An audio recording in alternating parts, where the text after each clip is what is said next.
So we have Barney Pilling here, who has worked on films like The Grand Budapest Hotel, One Day and An Education. We have Valerio Bonelli, who's worked on Philomena and Hummingbird, amongst many others. William Goldenberg, who's here with The Imitation Game and has also worked on films like Zero Dark 30 and Argo. And Tom Cross, who is here this year with Whiplash.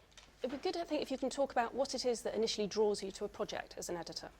For me, it always starts with the script. You know, in the case of Whiplash, I had a producer I had worked with before when I was an assistant editor was interested in having me work on the short film version of Whiplash, which preceded the feature.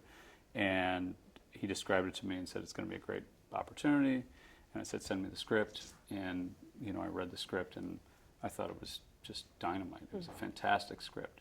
And so I think it almost always starts with that.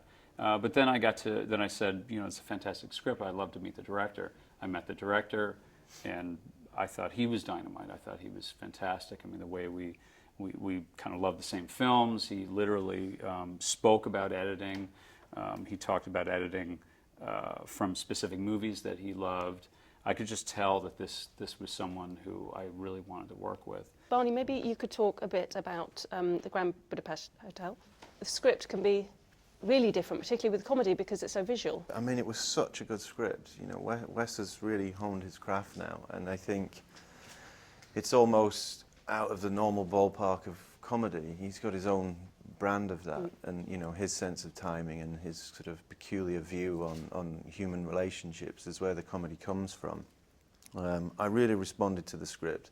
But I think the other thing to be said about Wes's manner of filmmaking is, and it's evident from watching his films, is that there's an awful lot of physical humour going on. Not just the way the characters interact together, which is obviously very important, but also the way those characters react with the camera. They're so deliberate, these camera moves, and so overt in places, that often, you know, the humour comes from the timing of those just as much as the characters do. But often you find that with these sequences, you know, a gag will come at the end of a series of camera moves. It's whipped over there, they've run there, stopped, it's whipped up there, and it holds, and there's your joke. So it was really well placed at script and storyboard stage.